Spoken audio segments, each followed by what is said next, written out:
and welcome to Serious Economics. Today we are going to cover money and banking. So let's begin the class. इसे हम 14 blocks में cover करेंगे, तो देखते हैं क्या है ईच ब्लॉक्स में. ठीक है, तो ब्लॉक 1 में है nature, function and types of money, जिसमें ग्रेसम लॉ के बारे में भी हम पढ़ेंगे. ठीक है, तो ब्लॉक फर्स्ट जो है हम पढ़ेंगे मनी के नेचर, फंक्शन और उसके टाइप के बारे में. दूसरा ब्लॉक जो होगा वो मनी सप्लाई से रिलेटेड होगा. ठीक है, तीसरा ब्लॉक जो होगा थ्योरीज ऑफ मनी डिमांड से रिलेटेड होगा. ब्लॉक 4 में हम कमर्शियल बैंकिंग को पढ़ेंगे. ब्लॉक 5 में हम बेसल नॉर्म्स को देखेंगे.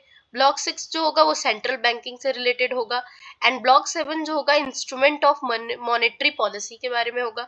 ब्लॉक 8 जो होगा मॉनेटरी पॉलिसी फ्रेमवर्क्स के बारे में होगा. एंड ब्लॉक 9 जो होगा मॉनेटरी ट्रांसमिशन मैकेनिज्म के बारे में होगा. ठीक है, एंड ब्लॉक 10 में जो हम पढ़ेंगे वो क्या है, इंडियन फाइनेंशियल सिस्टम के बारे में. ठीक है, देन ब्लॉक 11 जो आएगा वो उसमें हम देखेंगे बैंकिंग सेक्टर के इश्यूज क्या है. ब्लॉक 12 में जो है फाइनेंशियल इंक्लूजन को देखेंगे. एंड ब्लॉक 13 में हम क्या देखेंगे, इंटरनेशनल बैंकिंग को. ठीक है, चलो लेट्स बिगिन द क्लास. अब हम आते हैं ब्लॉक 1 पे अपने.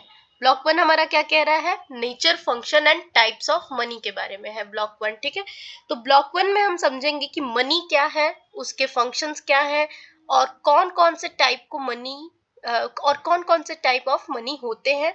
ये पूरा मॉनेटरी इकोनॉमी का बेस है. ठीक है, तो ये nature, function and types of money का एक ब्रॉडर कॉन्सेप्ट समझ गए कि इसमें हम क्या देखेंगे कि ब्लॉक 1 में हम ये समझेंगे कि मनी क्या है, उसके फंक्शंस क्या है और कौन कौन से टाइप्स ऑफ मनी होते हैं.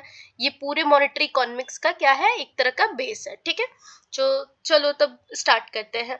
थीम क्या है इसका, money is defined by what it does, not what is made of. ठीक है, मनी क्या है, money is defined by what it does, not what is. मतलब मनी इंपॉर्टेंट इसलिए नहीं है कि वो गोल्ड है या पेपर है, बल्कि इसलिए इंपॉर्टेंट है क्योंकि वो क्या काम करता है इकोनॉमी में. इस वजह से मनी क्या है, इंपॉर्टेंट है. ठीक है, चलो फंक्शंस ऑफ मनी को देखते हैं. फंक्शंस ऑफ मनी में पहला प्राइमरी फंक्शन है. फंक्शन ऑफ मनी में हमने मनी को दो फंक्शन में डिवाइड किया है. पहला प्राइमरी फंक्शन में, ठीक है, मनी के दो फंक्शन होंगे, एक प्राइमरी और एक सेकेंडरी. ठीक है, प्राइमरी मतलब मेन फंक्शन, और सेकेंडरी हम देखेंगे कि अदर देन मनी जो है क्या रोल प्ले करता है. ठीक है, तो प्राइमरी फंक्शन में जो है पहला फंक्शन होगा हमारा मीडियम ऑफ एक्सचेंज का. ठीक है, मीडियम ऑफ एक्सचेंज से रिलेटेड. ठीक है, पहला फंक्शन होगा हमारा मीडियम ऑफ एक्सचेंज का. दूसरा जो होगा वो यूनिट ऑफ अकाउंट, इसका प्राइमरी फंक्शन है. ठीक है, दूसरा क्या फंक्शन है मनी का, यूनिट ऑफ अकाउंट. ठीक, ये एक्सचेंज से है पहला, और दूसरा मेन फंक्शन क्या है, यूनिट ऑफ अकाउंट का. ठीक है, तो दो जो है इसके मेन फंक्शन है, बाकी जो है सेकेंडरी फंक्शन है. सेकेंडरी मतलब मेन फंक्शन के अलावा जो फंक्शन होता है. तो सेकेंडरी फंक्शन में जो पहला होगा या तीसरा, इसे यहाँ पे मनी का तीसरा, ओवरऑल ये सारे मनी के फंक्शन है तो यहाँ तीसरा लिख लेते हैं, बट सेकेंडरी में ये पहला है. क्या है, स्टोर ऑफ वैल्यू. ठीक है, स्टोर ऑफ वैल्यू.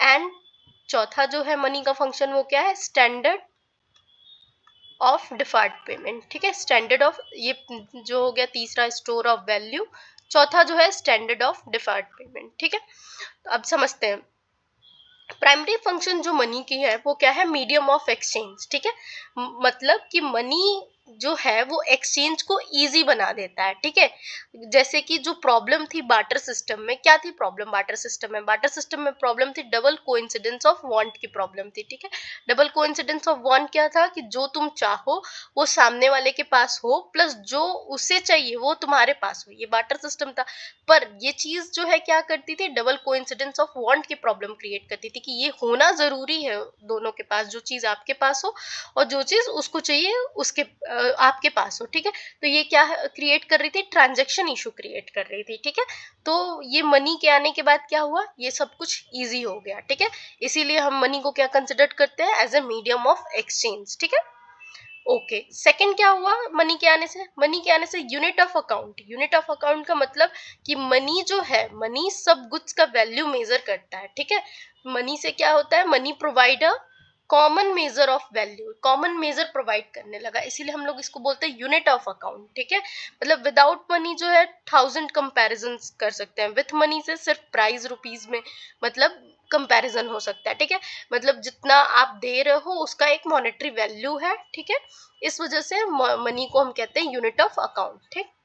देन आते हैं सेकेंडरी फंक्शन पे। सेकेंडरी फंक्शन में तीसरा फंक्शन जो है, सॉरी, सेकेंडरी फंक्शन का जो पहला फंक्शन है वो है store of value. Store of value means money future के लिए वैल्यू स्टोर करता है, ठीक है। तो स्टोर ऑफ वैल्यू का मतलब यही है कि मनी जो है फ्यूचर के लिए वैल्यू स्टोर करता है। तुम आज कमाओ कल यूज कर सकते हो, ठीक है। ये है स्टोर ऑफ वैल्यू का मतलब, ये प्रिजर्व आप कर सकते हो मनी को। पहले जो बार्टर सिस्टम था उस टाइम पेरिसेबल गुड्स थे, खराब हो जाने वाले, वो विथ टाइम रिटेन हो जाते थे, ठीक है।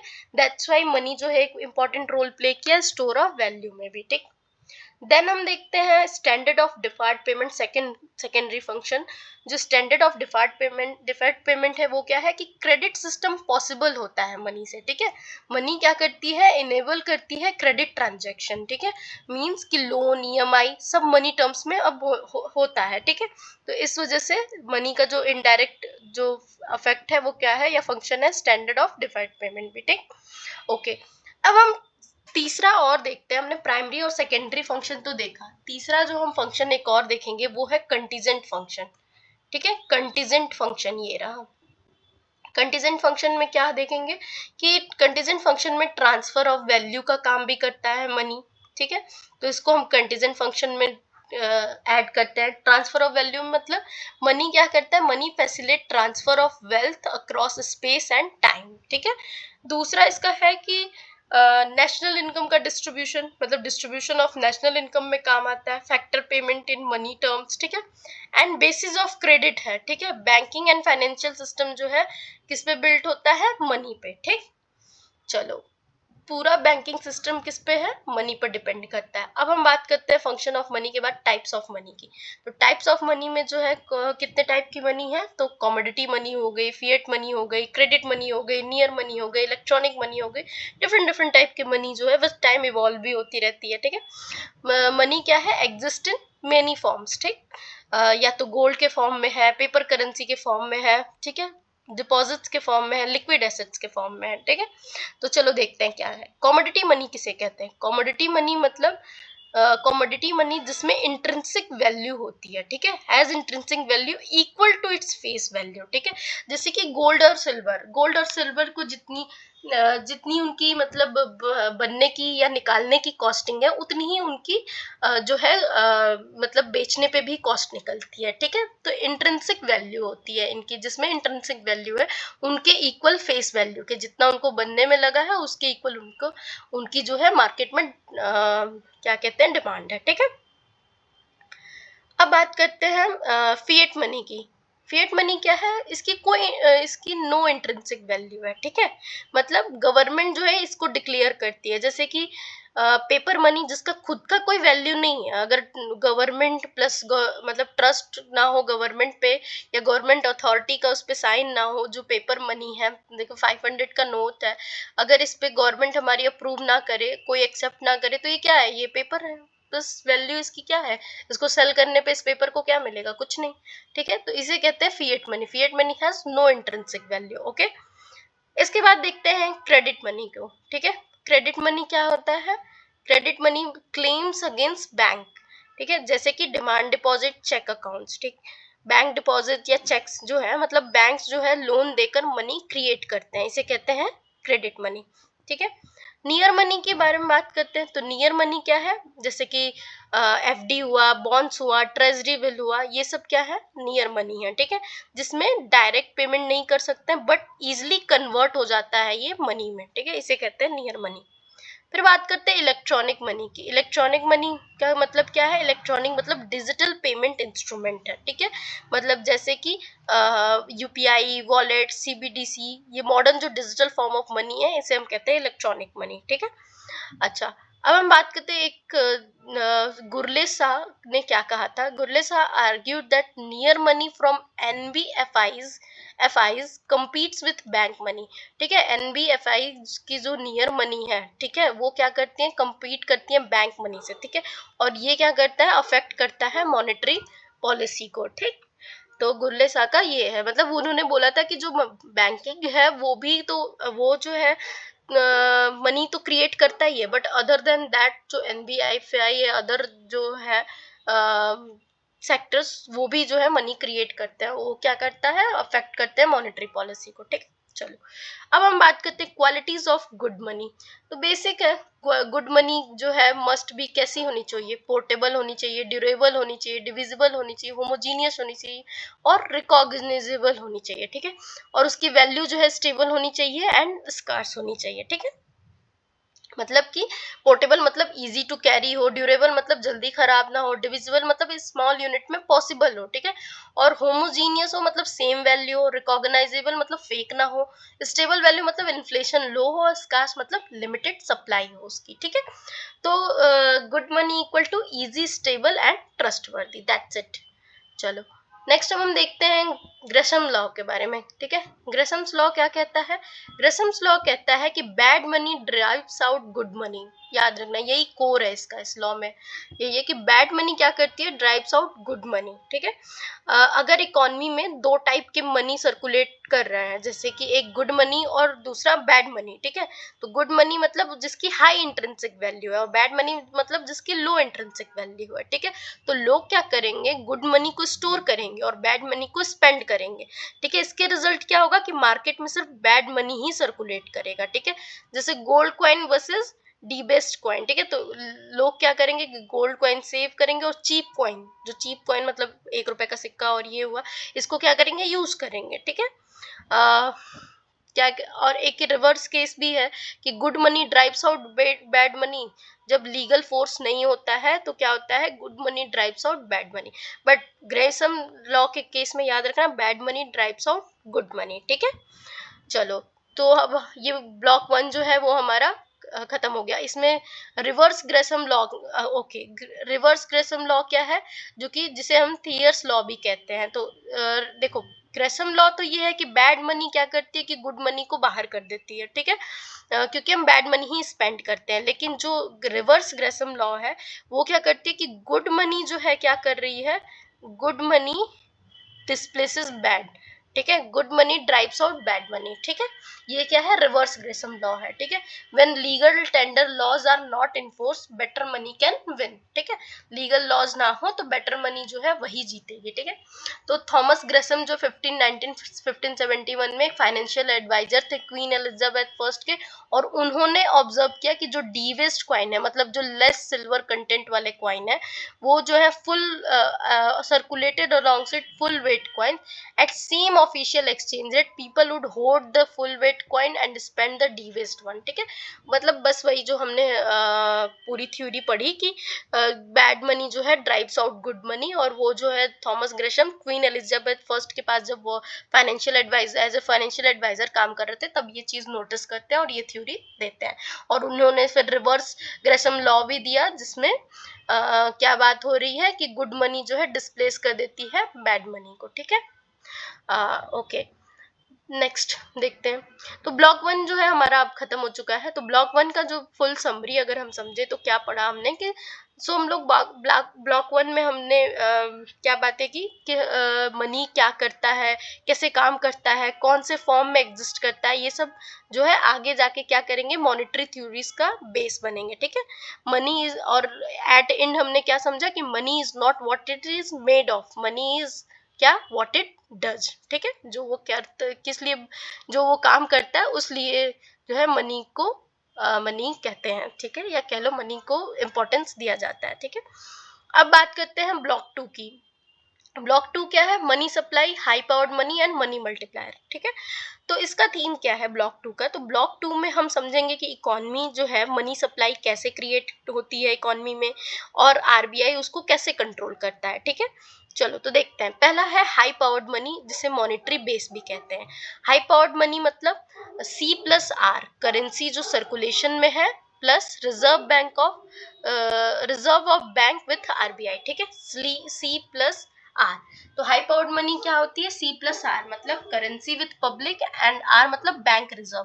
बैंक रिजर्व मतलब आरबीआई के पास जो है प्लस वॉल्ट कैश। ठीक, it is called high power. ठीक है, बिकॉज क्या है, each rupee of H supports multiple rupees of broad money through the multiplier. Means क्या कह रहा है कि जो ये वो मनी है जो डायरेक्टली आरबीआई क्रिएट करता है, इसे कहते हैं हाई पावर्ड मनी। ठीक है, क्योंकि ये बेस मनी है जो मल्टीप्लाई होकर क्या करती है, टोटल मनी सप्लाई बनाता है। ठीक है, इसलिए इसे हम कहते हैं हाई पावर्ड मनी। एग्जाम्पल के तौर पे अगर ₹100 का बेस मनी है, ठीक है, तो वो क्या बन जाएगा, 400 से 500 टोटल मनी बना सकता है। ठीक है, क्यों? क्योंकि हाई पावर्ड मनी होता है करेंसी सर्कुलेशन में और रिजर्व जो आरबीआई को मिला के बनता है। ठीक है, ओके। अब बात करें मनी मल्टीप्लायर की। अब ठीक है, मनी मल्टीप्लायर की क्या है डेफिनेशन, तो money multiplier equal money supply upon में हाई पावर्ड मनी। ठीक है, it depend upon CRR, currency deposit ratio and excess reserve ratio. ठीक है, मतलब कि जो हाई मनी मल्टीप्लायर है उसका फॉर्मूला होता है क्या, कि money multiplier equal to 1/r। 1/r means कि m इक्वल टू 1/r, जिस या फिर क्या m equal to 1+c/r+c+e। Means कि जो r है वो क्या है, CRR है, कैश रिजर्व रेशियो है। ठीक है, r जो क्या है, कैश रिजर्व रेशियो है। ठीक है, मनी मल्टीप्लायर सिंपली हम डायरेक्टली निकाल सकते हैं 1/CRR से, कैश रिजर्व रेशियो से। और दूसरा जो है ये फुल फॉर्मूला यूज करके भी निकाल सकते हैं जब दिया हो तो कैश रिजर्व रेशियो r होता है, c जो है करेंसी रेशियो होता है। ठीक है, सी क्या होता है, करेंसी रेशियो होता है, एंड ई जो है वो क्या होता है, एक्सेस रिजर्व होता है। ठीक है, इन सबको प्लस कर देते हैं एंड किससे मल्टीप्लाई कर देते हैं, 1+c। ठीक है, 1+c मतलब 1+ करेंसी सर्कुलेशन में जो करेंसी रेशियो से अपॉन में क्या कर देते हैं, CRR currency ratio plus excess reserve. ठीक है, और क्या होता है मनी मल्टीप्लायर का फॉर्मूला, m×h, याद रखना, m×h मनी मल्टीप्लायर होता है। ठीक है, मनी मल्टीप्लायर बताता है कि ₹1 जो है बेस मनी से कितना टोटल मनी क्रिएट होगा। ठीक है, ये बताता है हमारा मनी मल्टीप्लायर। ठीक है, मनी मल्टीप्लायर कब कम होता है, जब हमारा कैश रिजर्व रेशियो ज्यादा होगा, पब्लिक ज्यादा कैश रखेगी, या बैंक्स जब एक्स्ट्रा रिजर्व रखेंगे। ठीक है, अगर बात करें तो जितनी ज्यादा लीकेज होगी उतना कम क्या होगा, मल्टीप्लायर होगा। That's it. And high powered money हमने देख ही लिया, हाई पावर्ड का फॉर्मूला भी देख ही लिया कि h इक्वल टू c+r। ठीक है, एंड मनी मल्टीप्लायर क्या है, 1+m इक्वल टू 1/r, या फिर m equal to small m into h। ठीक है, नेक्स्ट अब हम देखते हैं credit creation by commercial bank. ठीक है, अच्छा, मनी सप्लाई के बारे में भी एक बार समझते हैं। ये मनी सप्लाई का फॉर्मूला है, क्योंकि जो कैपिटल M है वो क्या है, मनी सप्लाई है।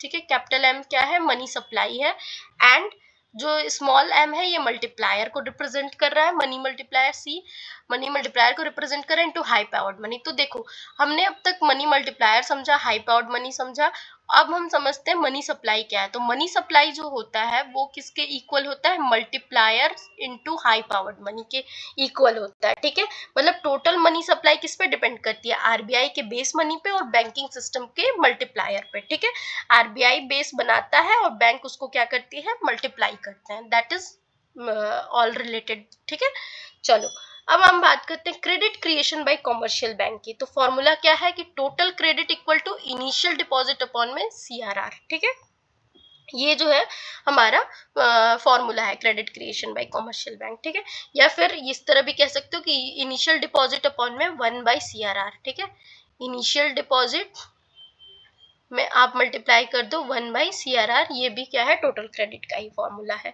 ठीक है, तो मान के चलो एक फॉर एग्जांपल से लेके ये समझाया है क्रेडिट क्रिएशन कैसे करता है कॉमर्शियल बैंक। एक प्रोसेस मतलब चलता है कि लोन मतलब हम सब ने बचपन से ही पढ़ा है अपने क्लास 12 से ही, कि सपोज मान लो डिपॉजिट 1000 रुपीज का है, और उस पे मतलब डिपॉजिट जो है हमारा 1000 रुपीज का है, उस पे 10% जो हम कैश रिजर्व रेशियो रख रहे हैं। ठीक है, तो उसमें क्या होगा कि बैंक क्या करेगा, 1000 डिपॉजिट में से 100 अपने पास रिजर्व रखेगा और 900 क्या कर देगा, लोन के फॉर्म में दे देगा। ठीक है, फिर स्टेप 2 में बैंक ये करेगा कि 900 जो डिपॉजिट किया है मतलब इन बैंक बी, वो क्या करेगा, मान लो 900 किसी ने किसी को लोन दिया है। ठीक है, तो फिर वो क्या मान लो करेगा, जो कि सॉरी 900 जो इस बैंक ने लोन दिया है, उस 900 को किसी ने बैंक बी में डिपॉजिट कर दिया।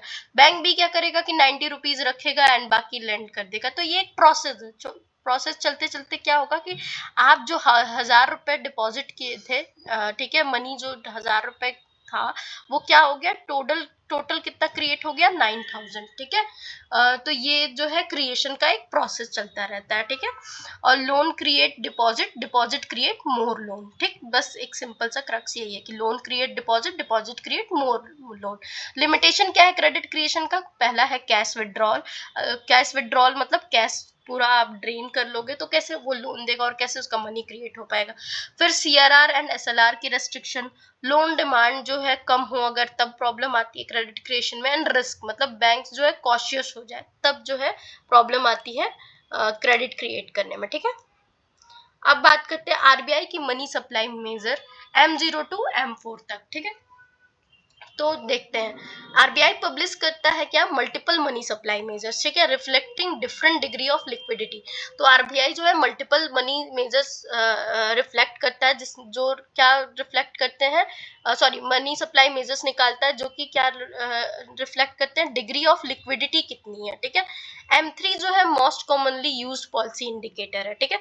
तो बेसिकली आरबीआई जो है कितने कितने जो है वो निकालता है मनी सप्लाई के मेजर्स, तो देखते हैं। पहला तो M0 है, दूसरा M1 है, एंड तीसरा क्या है, M3 है, एंड चौथा क्या है, M4 है, ठीक है। M4 है, ठीक है, सॉरी। हाँ, तो M0 क्या है, M0 जो होता है उसे कहते हैं रिजर्व मनी, ठीक है। रिजर्व मनी, क्या हो गया मेरे पेन को, रिजर्व मनी, ठीक है। तो M0 क्या है, रिजर्व मनी है। Reserve money means currency plus bank deposit, ठीक है। एक सेकेंड, मेरा पेन चल नहीं रहा है, ठीक है। M0 क्या है, M0 जो है रिजर्व मनी है, या रिजर्व मनी कह लो या उसको मॉनेटरी बेस कह लो। M0 इक्वल किसके होता है, M0 इक्वल होता है currency in circulation plus bank deposit with RBI plus other deposit with RBI, ठीक है। तो ये जो होता है M0 का फॉर्मूला होता है, जिसमें क्या लेते हैं कि currency plus bank deposit with RBI plus other deposit with RBI, ठीक है। ये सारा आरबीआई के साथ ही जो डिपॉजिट होता है वो लेते हैं, और करेंसी जो सर्कुलेट होती है वो M0 में कैलकुलेट होती है। और ये क्या होती है, ये रिजर्व मनी होती है, ठीक है। ठीक है, this is a high powered money control directly by RBI. तो M0 को याद रखना, ये एक हाई पावर्ड मनी है और डायरेक्टली आरबीआई कंट्रोल करती है।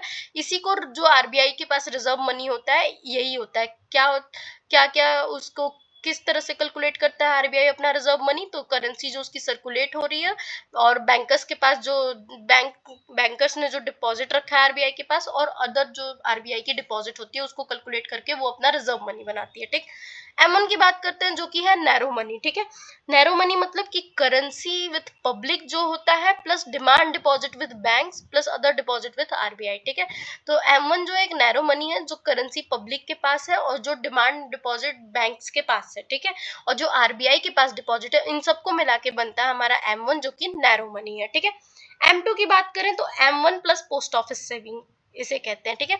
जो M1 है नैरो मनी वो मोस्ट लिक्विड है और इमीडिएटली जो है वो स्पेंड हो जाता है, ठीक।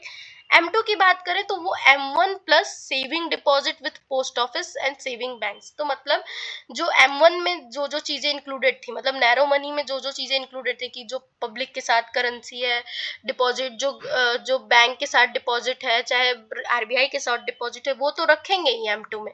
प्लस हम सेविंग डिपॉजिट को भी कंसिडर्ड करते हैं। तो याद रखना सेविंग डिपॉजिट जो है कंसिडर्ड कहाँ से होती है, M2 से कंसिडर्ड होना शुरू होती है, ठीक है। ओके, और ये जो है लेस लिक्विड होती है, स्लाइटली लेस लिक्विड होती है M1 से। M3 जो है वो क्या है, एक ब्रॉड मनी है। वो क्या है, M1 तो प्लस करती है, फिर time deposit with banks plus करती है। यहाँ देखो याद रखना M2 और M3 में यही डिफरेंस है कि M2 जो सेविंग तो लेने लगता है, ठीक है, सेविंग्स तो लेता है, पर ये जो M3 है वो क्या लेता है, टाइम डिपॉजिट भी लेने लगता है, ठीक है। फिक्स डिपॉजिट जितने भी होते हैं, तो यही ब्रॉड मनी बना देता है M3 को, ठीक है। M3 जो है ब्रॉड मनी है और ये मोस्टली यूज होती है, ठीक। फिर हम बात करते हैं M4 की। M4 क्या है, M3 plus all deposit with post office saving banks excluding NSC, ठीक है। तो मतलब अब M4 जो है वो सारा ही डिपॉजिट लेता है, ठीक है। तो इसीलिए ये इसे भी ब्रॉड मनी ही कंसिडर करते हैं, बट ये सारे डिपॉजिट पोस्ट ऑफिस डिपॉजिट भी लेता है, टाइम डिपॉजिट भी लेता है, तो ये सारा ही डिपॉजिट M4 में इंक्लूड हो जाता है, ठीक है। एक्सक्लूड क्या करता है, एनएससीज, ठीक है। ओके ये वाइडेस्ट मेजर है M4। अब हमने इसमें क्रक्स क्या देखा कि M1 जो है एक नैरो मनी है जो कि मोस्ट लिक्विड है, M3 जो है वो ब्रॉड मनी है, पॉलिसी टारगेट है, मतलब पॉलिसी जो है मोस्टली M3 को ही टारगेट करके बनती है। M3 जो है ग्रोथ इन इंडिया, ठीक। आरबीआई जो है टारगेट M3 ग्रोथ रफली in line with nominal GDP growth, ठीक है। दो real GDP growth plus inflation M3 growth 2020। देखो आरबीआई जो है टारगेट रखता है M3 के ग्रोथ का, और जो कि इंडिया में 2023-24 में अप्रोक्सीमेटली M3 का ग्रोथ जो है 11% था, ठीक है। करंट डाटा हम जो है एक सेपरेट वीडियो में करेंगे, बेसिक हम यहाँ कॉन्सेप्ट समझ रहे हैं। M0 to M4 हमने देख लिया कि क्या है। M0 जो है वो क्या है, मोस्ट। ब्लॉक 2 में हमें क्या पता चला कि हमें ब्लॉक 2 बताता है कि मनी का क्रिएशन कैसे होता है फ्रॉम आरबीआई के बेस मनी से लेकर बैंक के क्रेडिट क्रिएशन तक, ठीक है। जिसमें हमने क्या देखा कि हाई पावर्ड मनी के बारे में देखा, जो कि क्या है C+R, ठीक है, करेंसी सर्कुलेशन और रिजर्व रेशियो, ठीक है। एम मनी सप्लाई का हमने देखा कि multiplier into high powered money. Then हमने देखा कि जो मल्टीप्लायर है वो क्या है 1/CRR या 1/R जिसे कहते थे, ठीक है। आरबीआई क्या करती है, क्रिएट करती है बेस, फिर बैंक जो है उसको मल्टीप्लाई करता है, इकोनॉमी जो है अपनी मनी पा जाती है, ठीक है। और दूसरी चीज हमने ये समझी, आरबीआई की मनी सप्लाई मेजर्स भी हैं जो कि 4 है, M0 से लेके M4 तक, जिसमें M0 जो है आरबीआई की खुद की रिजर्व मनी है, M1 जो है एक नैरो मनी है, most liquid on demand fulfil करने वाली, ठीक है। M2 जो है स्लाइटली लिक्विड है, उसमें सेविंग डिपॉजिट भी आ जाते हैं पोस्ट ऑफिस बैंक से, ठीक है। तो उसको तुड़वाने में थोड़ा टाइम लगता है बट टूट सकते हैं, ठीक है। बट जो M3 है वो क्या है, ब्रॉड मनी है, ठीक है। उसमें टाइम डिपॉजिट सीधे सीधे लॉन्ग पीरियड टाइम के जो भी इन्वेस्टमेंट होते हैं सब M3 में आ जाता है, और M4 जो है इन सबका बाप है, उसमें सब कुछ आ जाता है, ठीक। चलो, और M3 जो है वो पॉलिसी टारगेट है, ठीक। अब बात करते हैं ब्लॉक 3 की, थ्योरीज ऑफ मनी डिमांड, ठीक है। अब ब्लॉक 3 में थ्योरीज ऑफ मनी डिमांड पर ये थोड़ा कॉन्सेप्चुअल है, बट अगर फ्लो समझ लिया तो बहुत इजी होगा, ठीक है। तो चलो देखते हैं। ब्लॉक 3 में हम समझेंगे कि लोग पैसा क्यों होल्ड करते हैं और डिफरेंट इकोनॉमिस्ट ने इसे कैसे एक्सप्लेन किया है, ठीक है। सिंपल इस तरह से समझेंगे कि why do people demand money, ठीक। तो थ्योरीज ऑफ मनी डिमांड में आते हैं, why do people hold money, ये जो है। अब चलते हैं थ्योरीज पे सीधे सीधे। Fisher's quantity theory, transaction approach जो कि 1911 में आई थी, ठीक है। फिशर की क्वांटिटी थ्योरी और ट्रांजैक्शन अप्रोच का फॉर्मूला क्या है, MB इक्वल टू PT, ठीक है। MB equal to PT formula है। फिशर के अकॉर्डिंग जो है लोग पैसा सिर्फ ट्रांजैक्शन के लिए रखते हैं, ठीक है। मनी डिमांड सिर्फ किस लिए करते हैं, ट्रांजैक्शन नीड के लिए, ठीक। और इन्होंने फॉर्मूला जो दिया था MB इक्वल टू PT, जिसमें V जो है वेलोसिटी दर्शाता है एंड T जो है ट्रांजैक्शन और या आउटपुट जो दिखाता है, जो कि फिक्स होता है, ठीक है। ओके, तो रिजल्ट क्या होता है कि मनी सप्लाई अगर बढ़ेगी तो प्राइस भी क्या है, बढ़ेगा, ठीक है। इसके बाद अगर हम बात करें कि फिशर क्वांटिटी थ्योरी की लिमिटेशन क्या थी, कि इसमें इंटरेस्ट रेट के रोल को इग्नोर किया गया था, और फिशर जो है सिर्फ फिशर क्या बताते हैं कि पैसा सिर्फ खर्च करने के लिए होता है, ये वही मान के चलते हैं, ठीक है। तो हम समझ गए कि क्या है Fisher quantity of theory. Fisher quantity of theory क्या कवर करता है, Fisher approach view money demand as a purely passive, people hold money only to facilitate transaction, people जो है पैसा रखते ही सिर्फ इसीलिए है कि ट्रांजैक्शन कर सकें, बस यही है Fisher quantity theory of money. और इनका फॉर्मूला हमें याद रखना चाहिए, MB इक्वल टू PT है, ठीक। मनी डिमांड जो है प्रोपोर्शनल टू नॉमिनल ट्रांजैक्शन और इनवर्सली प्रोपोर्शनल होता है वेलोसिटी के, ठीक है। मनी डिमांड क्या होता है, इनवर्सली प्रोपोर्शनल होता है वेलोसिटी के, ठीक है। और याद रखना है दूसरा की पॉइंट क्या है, याद रखना कि मनी डिमांड जो है proportional to nominal transaction, proportional है नॉमिनल ट्रांजैक्शन के लिए, के प्रोपोर्शनल किसके है, नॉमिनल ट्रांजैक्शन के, और इनवर्सली प्रोपोर्शनल किसके है, वेलोसिटी के, ठीक है। यहाँ शो हो रहा है MD equal to proportional to nominal transaction and inversely proportional to velocity, ठीक है। ओके, एंड क्या कह रहा है कि since V is institutionally determined payment habit banking technology and T is at a full employment, MD is simply proportional to the price level, मतलब कह रहा है कि V जो है इंस्टीट्यूशनली डिटरमाइंड होता है, T जो है फुल एम्प्लॉयमेंट पे है, और MD जो है वो सिंपली क्या है, प्रोपोर्शनल है प्राइस लेवल के। इसमें फिशर क्वांटिटी ऑफ थ्योरी में कोई रोल नहीं है इंटरेस्ट रेट का मनी डिमांड में, ठीक है। और ये जो है की लिमिटेशन था फिशर थ्योरी का, ठीक है। हम देख चुके हैं, बार बार क्या ही रिपीट करना, ठीक है। एक नीचे पॉइंट दिया हुआ है कि it fail sharply in the great depression and post 2008, ठीक है। क्या हुआ कि फिशर ने क्या कहा था कि हम जो पैसा जो है सिर्फ ट्रांजैक्शन पर्पज से रखते हैं, ठीक है, पीपल जो है ट्रांजैक्शन पर्पज से रखते हैं। पर ये जो 2008 का डिप्रेशन आया था वहां पे क्या लोगों ने क्या किया, पैसा होल्ड करने लगे, ठीक। ओके, नेक्स्ट देखते हैं कैम्ब्रिज कैश बैलेंस अप्रोच क्या है। Cambridge cash balance equal to money demand equal to KPY, ठीक है। मनी डिमांड क्या है, इक्वल टू KPY, ये डिमांड साइड अप्रोच है, ठीक है। लोग अपनी इनकम का कुछ पार्ट क्या करते हैं, कैश में रखते हैं, और के यहाँ पे रेफर करता है इनकम का फ्रैक्शन, ठीक है। के क्या यहाँ पे रेफर कर रहा है, इनकम का फ्रैक्शन, ठीक है। इंपॉर्टेंट क्यों है कि के जो है डिपेंड करता है इंटरेस्ट रेट पे, इनकम पे, अनसर्टेनिटी पे, इन सारी चीजों पे डिपेंड करता है। फिशर ने तो बोला था कि पैसा जो है फ्लो है, मतलब ट्रांजैक्शन पर्पज के लिए। कैम्ब्रिज क्या बोल रहा है, पैसा जो है स्टॉक है। फिशर क्या बोल रहा है, फ्लो है। कैम्ब्रिज क्या बोल रहा है, पैसा जो है स्टॉक है, ठीक है। ये ओवरऑल कैम्ब्रिज का, ठीक है। डिटेल में देख लेते हैं थोड़ा। कैम्ब्रिज इकोनॉमिस्ट, कैम्ब्रिज में कौन कौन से इकोनॉमिस्ट आते हैं, मार्शल आते हैं। कैम्ब्रिज जो है वो कॉलेज, कैम्ब्रिज हम जो सुनते हैं उसमें इन लोगों का कंट्रीब्यूशन था कैश बैलेंस अप्रोच में, ठीक है। तो इसमें मार्शल, पिगू, रॉबर्टसन, ठीक है, इन्होंने जो है क्वांटिटी थ्योरी ऑफ मनी को रीफॉर्मुलेट किया था फ्रॉम द डिमांड साइड, ठीक है। ये क्या पूछते हैं कि ये इंस्टेड ऑफ इसको, इस चीज को पूछने के बजाय कि हाउ फास्ट मनी मूव्स, ठीक है, जो वेलोसिटी का कॉन्सेप्ट लेते हैं फिशर, इस क्वेश्चन को ना पूछते वो क्या पूछते हैं, why people hold money balance, ठीक है। के बारे में पूछते हैं, वी के बारे में नहीं, ठीक है। वी जो है हमारा फास्ट मनी मूव क्यों हो रहा है, इस चीज को वी दर्शाता है, और के जो है why people hold money balances, इस चीज का क्वेश्चन पूछते हैं कैम्ब्रिज कैश बैलेंस, ठीक है। तो कैम्ब्रिज कैश बैलेंस जब ये क्वेश्चन पूछते हैं कि why people hold money balances, तो उनको जवाब मिलता है कि people hold money for convenience despite it's zero return. अपनी कन्वीनियंस के लिए पीपल जो है पैसा रखते हैं डिस्पाइट उसका जीरो रिटर्न है, ठीक है।